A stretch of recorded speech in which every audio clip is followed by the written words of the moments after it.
Hey everyone, PETEDAY here, and I really wanted to talk today about protein, in particular when it comes to women using protein, and try to bust a couple of myths out there. So there's a bit of a misconception for protein and in particular supplementation, so your shakers and things like that, and what it does to your body. So I'm just going to talk really quickly about that.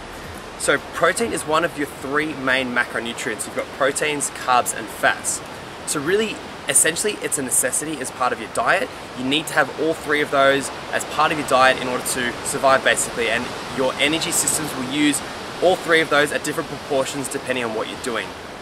Now, when it comes to protein specifically, obviously you get it within your meats, your chickens, your fish, all those kind of things. I really want to focus on the supplementation of it, because there's a view that once you start supplementing, you're going to put on a lot of lean mass, put on a lot of weight, and put on a lot of muscle. Now, firstly, it's very hard to put on lean muscle. Very hard to put on lean muscle. Probably a bigger contributing factor than protein is the calories you take in. So calories in versus calories out, and how much energy you're expending is probably more important to putting on size or muscle than the individual macronutrients. However, they are definitely very important. So guys also have about 7 or 8 times more testosterone than women, so it's a lot easier. You need testosterone to put on muscles. For guys, it's actually a lot easier. And you think guys will train hard for a whole year doing a hypertrophy style training program while eating a lot, while supplementing, just to put on a couple of kilograms in a year if they've had a really good year, and that's very difficult. So I just want to put that out there, that to put on muscle is quite hard. You're not going to get it from a couple of sessions. It takes an extended period of time training at that volume.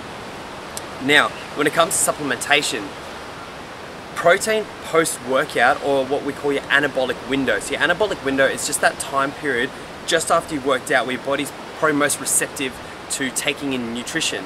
Hence why a lot of people will have protein shakes and typically have it with water. You can have it with milk, but water just absorbs a little bit easier. So the reason it's becomes such a big thing is because once you finish your session, the most important thing for you is to recover for your next session. So depending on what your training is dependent on how the protein will affect you. Let me explain. So if you're doing you're a triathlete and you're doing a lot of training, you've been training for 3 or 4 hours in the morning, they do super high volumes in their workload, having a protein shake post a session will help you recover for your next 3 to 4 hour session. Now these guys aren't putting on a lot of muscle mass because their training is quite different, but the protein is benefiting them to help them recover. What's happening in the industry is that it's become big from people trying to put on mass muscle because it's very beneficial for them.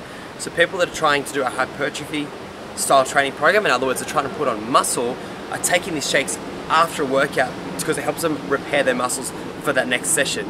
So it depends on what training you're doing to how your muscles are going to repair themselves. For women, this means that if you're doing a bit more of a cardio session, maybe doing a HIIT session, or you are adding a little bit of weights as well, all the protein is doing is helping you recover for that next session. So it is definitely beneficial to have. To translate that into lean muscle or muscle mass takes a lot of time, and as I was saying before, it's probably more to do with your calorie intake. So don't be afraid to take protein, don't be afraid, in other words, your meats and that, don't be afraid to use your shakes either. There are a few different ones out there. There's a high carb and low carb proteins, particularly the whey, they're great. I find a lot of women like to have the high protein, low carb ones. They don't make you as full. The high carb ones are typically for those who are trying to put on mass, because obviously it's got more calories within it. So don't be afraid of taking protein, and don't be afraid of supplementation. Hope this helps out, guys. If you've got any other questions or would like me to cover anything else, we'd love to hear your feedback. I'm not a huge YouTuber by any stretch, but I find it a lot of fun to try to give some information back, and would love to hear from you guys. So thanks.